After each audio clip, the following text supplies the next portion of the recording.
So I've been waiting for this panel for probably 10 years.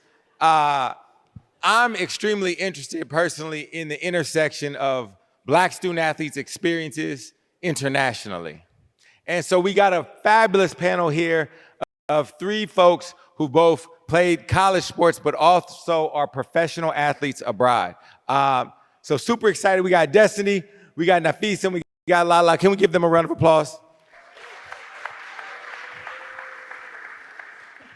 So I just want to start off first with y'all. Just can you tell us a little bit about your story, where you went to school and where you played abroad? We'll start with you, Lala. Yes, hello everybody. How y'all doing? Everybody eat breakfast today? Y'all good? I know it's early. All right, so yes, my name is Lala. My full name is Shalonda, but most people cannot pronounce that, so it's Lala. So I went to high school in Palmdale, California, in the AV. I went to college at FAMU, Florida A&M, HBCU. Yeah. And then I played professionally, or I recently got back probably 3 weeks ago from Romania, but I played professionally basketball for 4 years so far, and I've played in 7 countries. So that's the gist of, and I'm 28 years old. I don't know if we're playing turn of age, but yeah, that's it. How y'all doing? My name is Nafis Ricks. I'm originally from Philadelphia, played high school basketball in Philadelphia. Went to junior college in Kansas, went to Missouri State as a Division I basketball player. And then professionally, I played at Finland, Belgium, Brazil, and Amsterdam. Jeez, I only played out one country. I'm Destiny again. I just graduated with my master's at USC. Before that, I was at South Carolina and yeah, Texas first, but you know. I just finished my first rookie season over in Germany.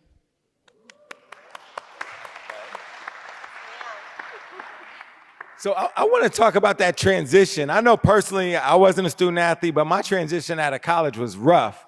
I ended up working at a burger joint, slinging burgers, because I didn't prepare myself with internships or anything like that when I was in school. But y'all decided to pick up and move to a whole nother country. So can you talk about that transition from being a college athlete to an international pro? Oh my gosh, okay, it's a lot, but I'm gonna just say a few. First of all, the biggest transition for me was the time change, being 10 hours ahead of time. Sometimes you don't get to talk to your family that much, depending on their schedule and your schedule. Another thing is, you gotta be okay with being alone, because if not, then it's gonna be hard for you. A lot of people, they go overseas because they wanna play basketball, but you really have to know how to live alone and how to really love yourself and be in your own space, because there's gonna be a lot of times where you can go the whole day without speaking. Like one day I went 10 hours without saying a word, and I'm just like, nah, like my voice working, hello. But yeah, that's another thing. And language barriers, that too, because sometimes you go to teams and nobody speaks English, or sometimes one teammate does, or you have a translator, and they'll be speaking and laughing and joking, and you gotta be in your own world. I just get my earphones and I'm J. Cole, whoever, and I just be, and they be like, la la, la la. I'm like, girl, what?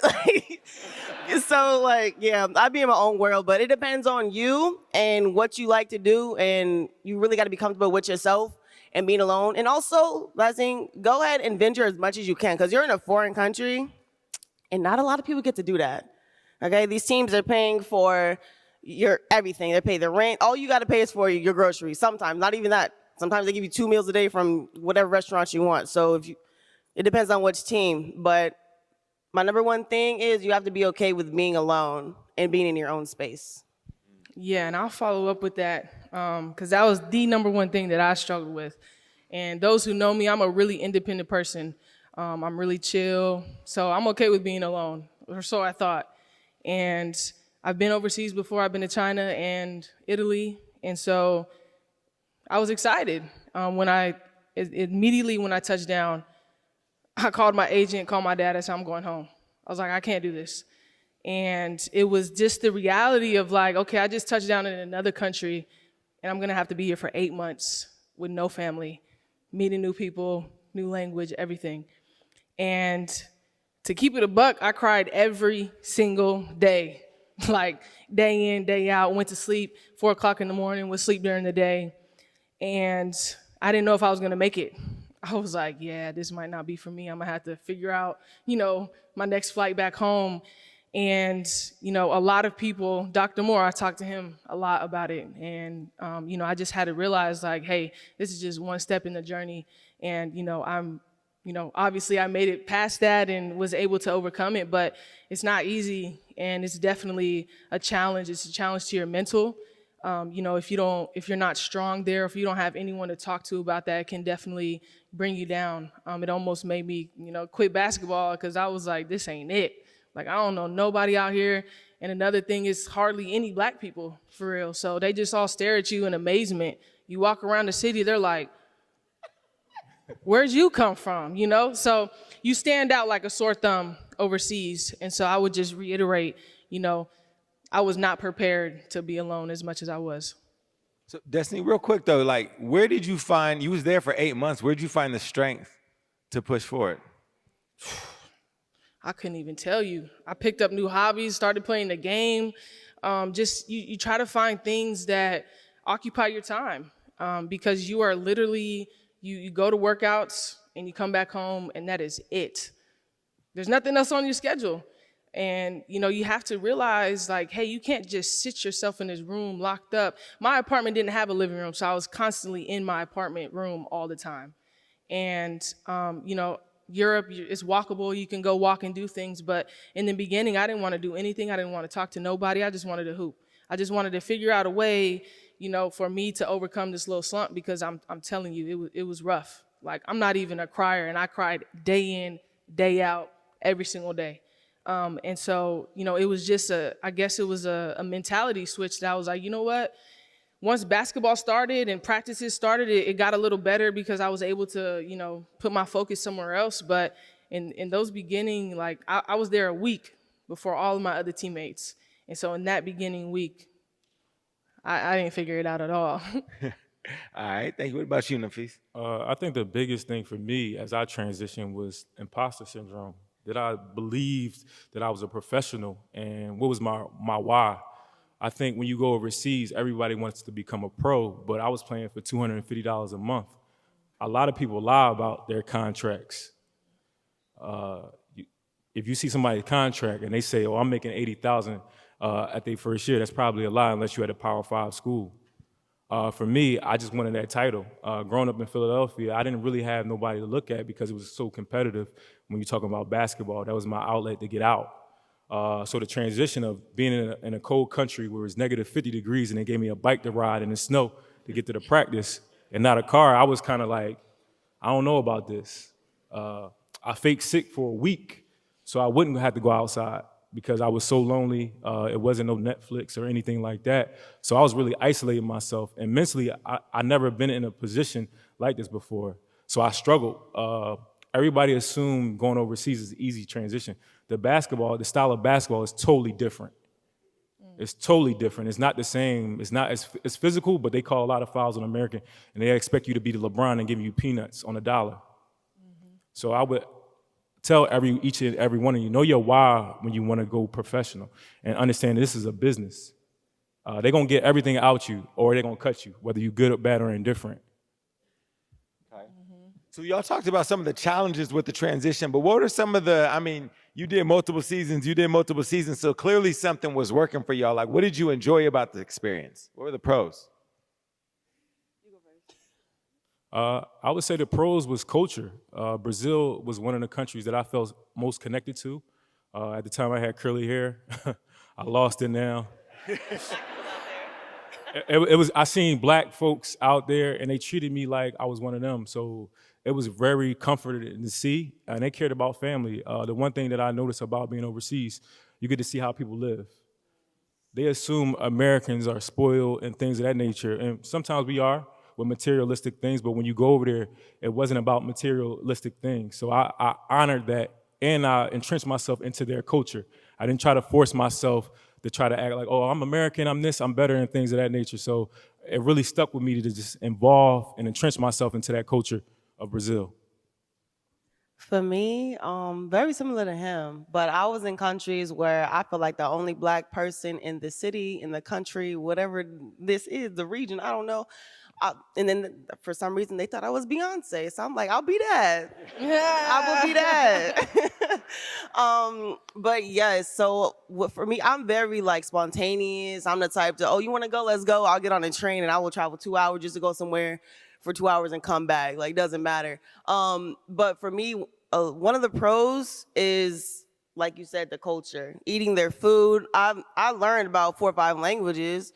Granted, the first few words were always the cuss words because y'all not about to play with me in this court. Like, and they be talking too. But yes, for sure, indulging in the culture, the food, the languages. I have a couple of friends that were locals that came to my games, and we spoke, and they showed me the city, and I saw things that regular tourists wouldn't see in certain cities that tourists do go to. Now, I was in cities that tourists do not go to, don't want to go to, and there wasn't much to see, but being around people and learning different cultures and even religions too, it's really a blessing because I see from their point of view how they live life, and I start to appreciate my life and what's over here way more. Like something as simple as going outside and looking at all the colors. Like, y'all ever look at the colors on the trees? It's pretty. Like, y'all seen leaves? Okay, maybe I was a little bit too deep. But yeah, so something is just as simple as going outside and looking around and just being grateful for where you are in life was a really big like plus for me being overseas because it's different. It's different everywhere. Yeah, and I would just add on to that. I mean, I made y'all go first because my first year was tough.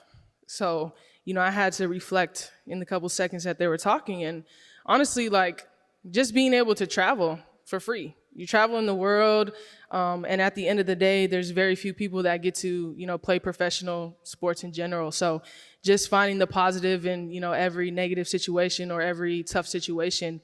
And, I am grateful that, I was able to go to Germany, able to live there for 8 months and experience their culture. It's a different way of life. And I think you get to step back and reflect because all you're doing out there is existing.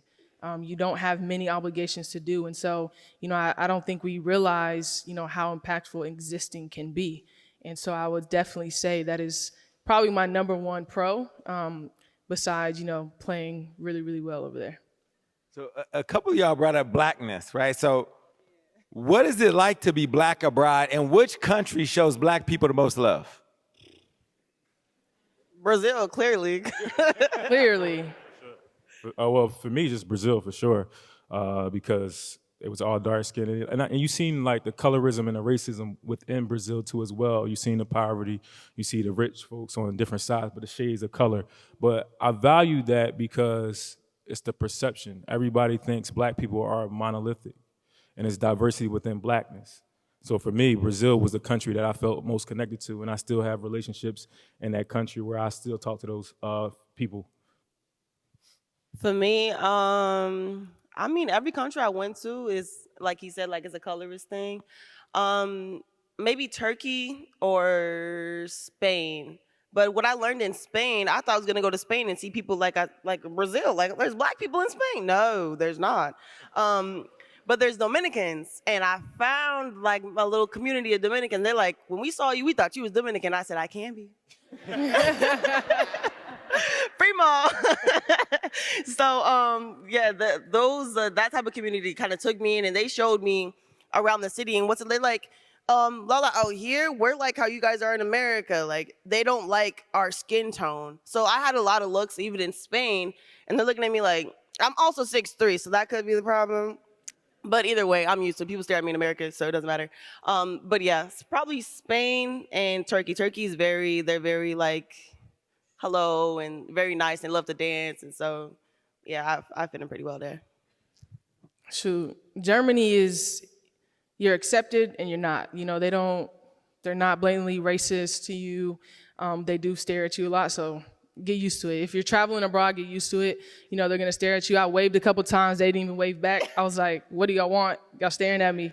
And so for me, it was like, PWI, so I'm used to being the only black in rooms, and that really didn't affect me, but I didn't realize how much staring affected me. I was like, yo, okay, like, this is awkward, like, what's going on? So I think, for me personally, my experience in Germany, it was fine. I didn't experience any negatives towards, me being black. It was just how you doing without the how you doing. But sometimes you can tell, like, between the stares, because I stare back. Like, you sound, we gonna have a staring contest. You blink, grandma, okay, you lost. So, like, with me, it's like, I'm gonna stare at you because you trying to make me feel uncomfortable. I'm gonna make you feel uncomfortable because there's no way I'm about to hide in a corner and put my head down. Like, no, my mom taught me confidence. And she up there, hey, mom. See?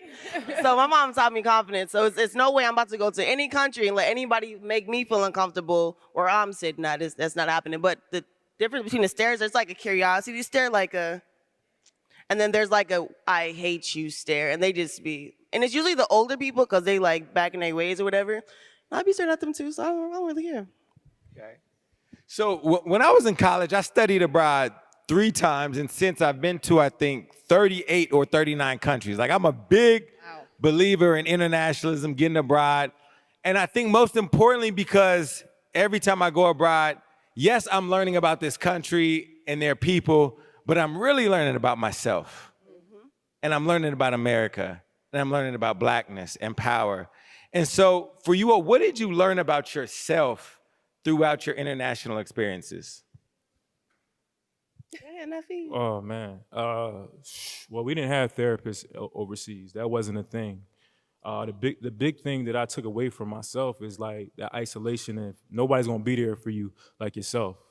I think a lot of times as athletes, everybody big us up, but we have no one to turn to, particularly that look like us. And I'm talking about black folks.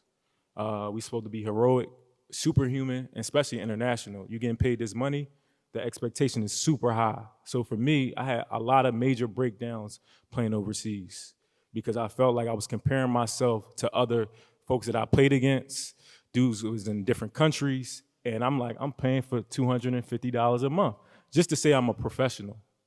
And I was lying to myself because I thought that was something that was big on my plate that I marked off and things of that nature. So for me, it was always an opportunity to grow and knowing that I can be by myself.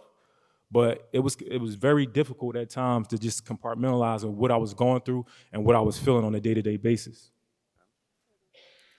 Through everything, I learned that I love culture.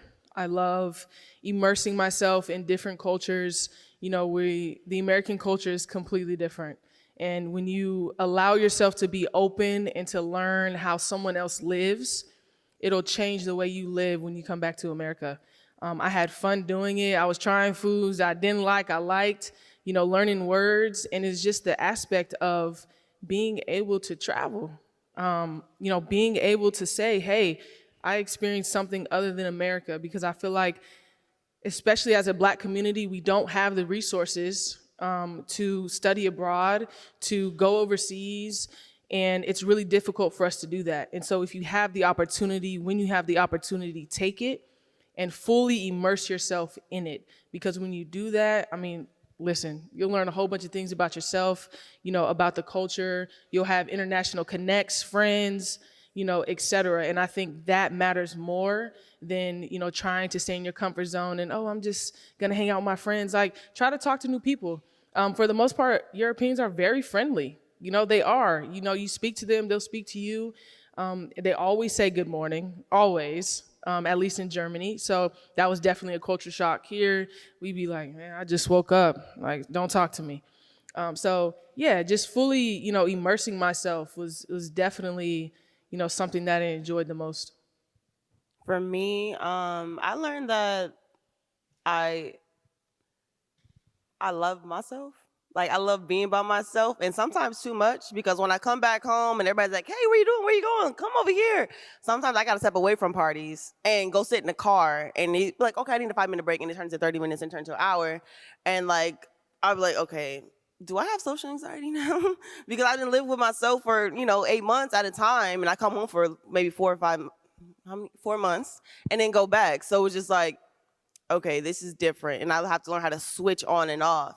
But when I'm overseas, like, a lot of people are into Netflix and things like that. I love to paint. I love to write. I love to draw. I love poetry. So I never really turned on my TV. Sometimes I didn't have a TV and I didn't care. But that was my thing. Another thing that I learned is that it's really good to meet people and to go out and do things that you're uncomfortable with, because that's how you grow. In order to be In order to grow, you have to be uncomfortable with something, you know? And if you're comfortable with life, then I feel like you're not growing enough. So I think you always have to elevate in order to progress in life. And I think that's what I'm doing, so. Period. So last question for you all. What bit of advice would you have for a current college student who may or may not be interested, who's thinking about maybe overseas is my best option? What advice would you have for them now? Self-discipline. You don't have coaches telling you to get up at 5 a.m., that you got to be on a track here, you got to go to rehab this time, you got to go get lunch, you got to come back, and you got study hall. You don't have anybody telling you what to do. So start now before you go overseas. Whether if you do or not, just in life, period, self-discipline is one of the biggest things that you can have because you're going to face adversity, you're going to be tired, there's time change, all of that. But mentally, you have to program your mind that if I want this, I'm going to work for it. So start working now for what you want in the future because that's the best way that you're going to get through life. If you don't have self-discipline, you're going to find yourself right back at home because it's a business. It's still a job. It's okay, here you're playing sports and it's fun and everything, but now you're getting paid. So it's like any other career. You feel me? So really take it serious and know that it's a blessing and be grateful for where you are and appreciate every single second that you are overseas because it's somebody else that would love to be in your shoes that would love to outperform you, but you have the spot that you have, so take advantage of every single chance you get. Preach. I would just say if you have the opportunity, take it. You don't want to regret it down the line. And also advocate for yourself over there. Don't be afraid. They brought you over there for the reason, and 99% of the time, the Americans are the best player on the team. So you have some leverage, and don't be afraid to leverage yourself. Just an example, we would practice twice a day, every day, the entire season. I told them I'm not practicing twice a day. I said, you want me to play 40 minutes and practice twice a day, I'm not doing it. They said, okay. Because at the end of the day, it's a business. If you're performing out there, if you're doing what you need to do, they're getting money, you're getting paid. Done deal. So just advocate for yourself and honestly, don't be afraid to step out your comfort zone. I know a lot of people say it, but you're kind of forced to do that out there. And if you don't do it, you're just going to be in your room all day on your phone, scrolling, bored, messing up your mental. Because look, actually not sometimes, for 7 months it was cloudy, no sun in Germany. So if you're not able to step out your comfort zone, I could have easily just rolled away and be like, man, I miss home. I miss this California sun. So take advantage of it. Take the leap. If you don't like it, you don't have to do it again. But just don't have any regrets. Be proactive about your mental health before you get over there. Build community before you get over there. Reach out to people that's already in the country that you plan on playing in. Ask real questions, how's the living situation, because it will get dark there. It will get dark. So, and even set the expectations for your family and friends that's in America, because everybody's gonna ask you about money, sneakers, the jersey, can I come to the games? But then you're gonna be one carrying the burden. So really take care of your mental health, be protective of your space, and know it's a complete sentence by placing a boundary. All right, and Nafis, man, I know you got something else you wanna share, man, go ahead. So, since it's the Black Student Athlete Summit, I thought it was only appropriate, particularly for me, for my transition, that I'm going to become a counseling psychologist. But I want to put something queued up on a big screen.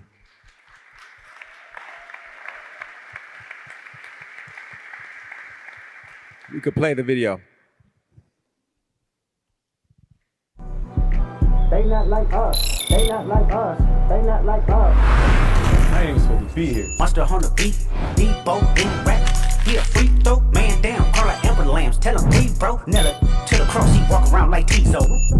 I have always been curious about Black mental health and empowering Black minds. Mama, how many options you really got? I mean, there's too many options. I'm finna pass on this body, I'm John Stockton. I am proud to announce that I will be attending Tennessee State University for my PhD in counseling psychology. Sometimes you gotta pop out and show. Go Tigers. Certified boogeyman, I'm the one that up to score with him. Walking down whole time, I know. HBCU, stand up.